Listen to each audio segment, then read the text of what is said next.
Good afternoon. This is Akashvani and I am Abhishek Mukhopadhyay with the Midday News.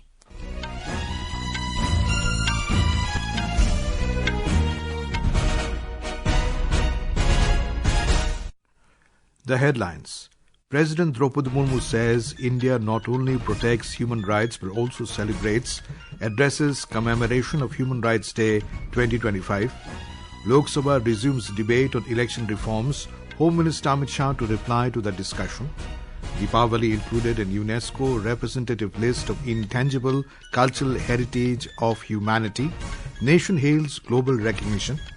US-based Amazon announces to invest $35 billion in India by 2030. Belgium's top court rejects Indian fugitive Mehul Choksi's appeal against arrest on extradition request by New Delhi. And in Squash World Cup, hosts India defeat Switzerland 4-0 in the Pool B opener in Chennai.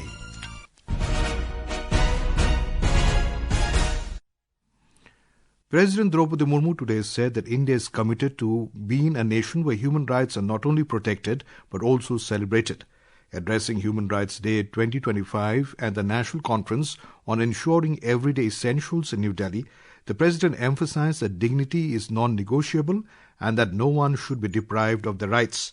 President Murmu highlighted that Human Rights Day forms the backdrop of a just, equitable and compassionate society. Ms. Murmu added that justice must remain the birthright of every person in India. Human rights are contained in the vision of our Constitution. Highlighting our constitutional objectives, Baba Saheb Dr. Bhimrao Ambedkar has said, we must make our political democracy a social democracy as well. Human rights promote social democracy. Human rights encompass the right to live without fear, to learn without barriers, to work without exploitation, and to age with dignity.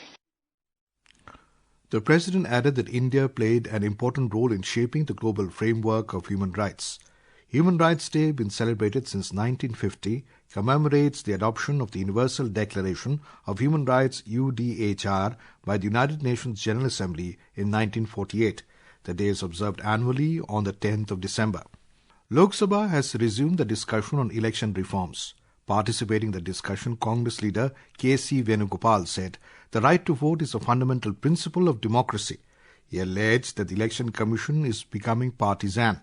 Mr. Venugopal also alleged that just before the 2024 Lok Sabha elections, the accounts of the Congress party were frozen, citing a delay in filing income tax returns. He also spoke about the large-scale deletion of voters in Bihar. BJP leader Ravi Shankar Prasad said whenever the opposition loses, they raise questions about the electoral process. If on his own showing he is a petitioner in the Honorable Supreme Court on the issue of SAR and other fanciful allegations against the Election Commission, I'm sorry, he cannot participate in the debate and repeat the same question. It is against parliamentary norms. He said even after so many rallies in Bihar by Congress and criticizing the SIR, it only managed to win just a few seats in assembly polls. Manish Tiwari of the Congress had initiated the discussion in the lower house yesterday. Rajya Sabha will resume further discussions on the 150th anniversary of the song Vande Mataram. Yesterday, initiating the discussion, Mr. Shah stressed that the song will remain relevant in the nation's journey towards Viksit Bharat. Participating in the discussion, leader of the opposition in the Rajya Sabha, Mallikarjun Kharge said, Congress made Vande Mataram the slogan during the freedom struggle. He said when Mahatma Gandhi started the non-cooperation movement, lakhs of freedom fighters from the Congress went to jail chanting Vande Mataram. The government today said that it has expanded the postal network in the country with 10,170 post offices in the last 11 years.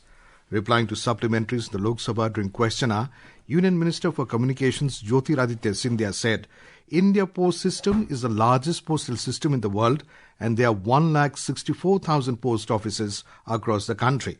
He said around 2.78 lakh Grameen Dak Sevak are working day and night to deliver services.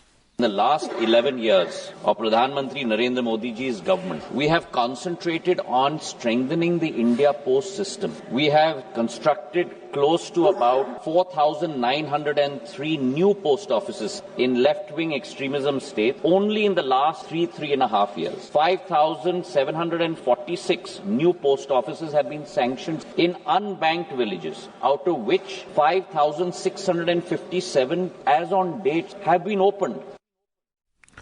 The government has said that the work of 160 railway stations has been completed under the Amrit Bharat Station scheme.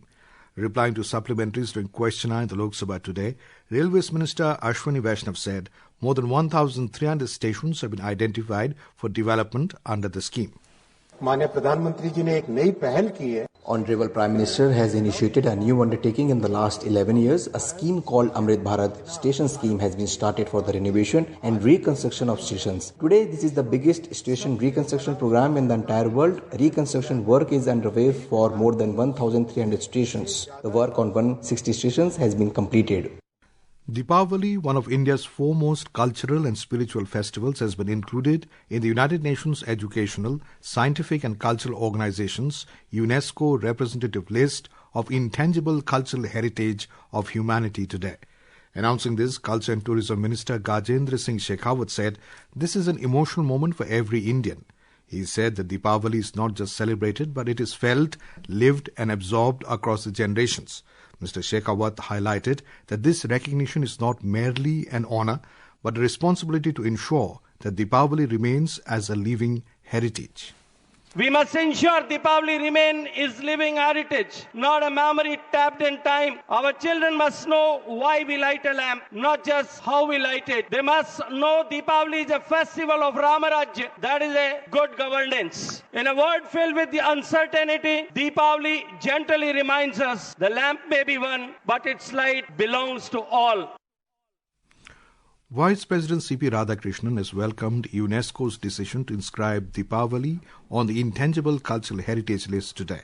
In a social media post, Mr. Radhakrishnan said that this global recognition is a profound moment of pride for every citizen of the country. He said that Deepavali is not just a festival but a civilizational phenomenon that unites the nation and resonates across the world. Prime Minister Narendra Modi has said that people in India and across the world are thrilled with the inclusion of Deepavali in UNESCO's Intangible Cultural Heritage list today. In a social media post, Mr. Modi stated that Deepavali is deeply connected to India's culture and ethos and called the festival the soul of the country's civilization. He added that the festival symbolizes illumination and righteousness, and its addition to the UNESCO list will further enhance its global recognition and popularity. The Prime Minister wished that the ideals of Prabhu Sri Ram continue to guide humanity for eternity. This is Akashvani giving you the news. For quick news updates round the clock, follow us on X handle at AIR News Alerts, and for details of stories and more, log on to our website www.newsonair.gov.in and download news on AIR app. US-based tech giant Amazon has announced to invest $35 billion in India by 2030. Senior VP Emerging Markets of Amazon, Amit Agarwal, announced this today at the 6th edition of Amazon Sambhav Summit in New Delhi. He added that the investment aligns with Amazon's growth with the vision of Viksit Bharat. He also highlighted that it will generate an additional 1 million direct, indirect and seasonal jobs. The investment will focus on expanding AI capabilities, enhance logistics infrastructure and creating jobs, thereby supporting small businesses. Pravasi Rajasthani Divas has been celebrated in Jaipur today with participation from non-resident Rajasthanis from across India and abroad. The event aims to connect NR Rajasthanis with their cultural roots and ensure their contribution to the state's development. Addressing the inaugural ceremony, Chief Minister Bhajanlal Sharma said that Rajasthan is a land of immense opportunities, offering a vast potential for trade and industry. He added that Pravasi Rajasthanis have made a name for themselves across the country and the world, yet they have always remained connected to their roots. Union Health Ministry, in partnership with the World Health Organization, today rolled out a month-long Delhi Metro campaign on women's and girls' health and well-being in New Delhi. The Minister of Health and Family Welfare said that the campaign aims to reach millions of commuters with messages displayed on metro trains and select stations. Speaking on the occasion, Health Secretary Punya Salila Srivastav said that a family or a nation cannot truly progress unless women are healthy. We had a very vibrant and a participative Swasth Nari Sashakt Parivar Abhiyan where more than 11 crore people participated. So we thought, why don't we carry forward this message to all our metro travelers as well? And so we picked up two key messages. One is Swasth Nari Sashakt Parivar and Sashakt Bharat. So you see healthy women, healthy nation over there. Prime Minister Narendra Modi today recalled the valour of all those who were part of the Assam movement on the occasion of Shahid Divas. In a social media post, the Prime Minister said that the movement will always have a prime place in the nation's history. Mr. Modi also reiterated India's commitment to fulfilling the dreams of those who participated in the Assam movement, notably the strengthening of Assam's culture and the all-round progress of the state. The 26th edition of Nagaland's famed Hornbill Festival, the Festival of Festivals, draws to a grand close this evening at Unity Plaza, Naga Heritage Village, Kisama. At 5 p.m., the curtains will fold on 10 spectacular days of culture, color and global participation. This year, closing ceremony will be graced by special guests including Arunachal Pradesh Minister Pasan Dorje Sona, the High Commissioner of the Republic of Malta to India, Ruben Gauci, and Ireland's Deputy Ambassador to India, Raymond Muland. Cultural highlights tonight include a special presentation by the Task Force for Music and Arts, followed by the traditional lighting of the bonfire, symbolizing the formal end of this year's celebration. As the flames of the bonfire rise tonight, the Hornbill Festival once again reinforces its legacy, honoring Nagaland's rich tribal heritage and strengthening its cultural ties with the world. Asonyo, Akashvani News, Kohima. Belgium's top court has rejected Indian fugitive Mehul Choksi's appeal against his arrest in Antwerp based on an extradition request by New Delhi. The Belgian Court of Cassation heard Choksi's plea at Brussels yesterday and ruled in India's favour. Choksi has been held in a prison in Antwerp since April this year following his arrest at India's request. He is accused of 6 bank frauds between 2018 and 2022 involving amounts totaling nearly 13,000 crore rupees. In squash, India defeated debutants Switzerland 4-0 in the Pool B opener of the Squash World Cup 2025, opening the campaign in style at the Express Avenue Mall in Chennai, India. Who won bronze in 2023 will play against Brazil tomorrow in the upcoming group encounter. Benchmark domestic equity indices, the Sensex and the Nifty were trading on a negative note in afternoon trade today. The Sensex dipped 45 points to 84,621, while the Nifty slipped 20 points to 25,818 when reports last came in. On the sectoral front, services, PSU Bank and IT were dragging the most while buying interest was seen in metal, commodities and utilities. India Meteorological Department IMD has forecast cold wave conditions at isolated places over Delhi, Chhattisgarh, Haryana, Chandigarh, Madhya Maharashtra, Marathwada, North, Interior Karnataka, Odisha, Punjab, Telangana and West Madhya Pradesh till tomorrow. IMD also predicted dense fog conditions in parts of East Uttar Pradesh, Odisha and northeastern states during the next 2 days. Meanwhile, the air quality in Delhi NCR has been registered in the poor category. According to the Central Pollution Control Board, the average air quality index AQI of the region was recorded at 262 as of 1 p.m. today. And now, before we end the bulletin, the headlines once again.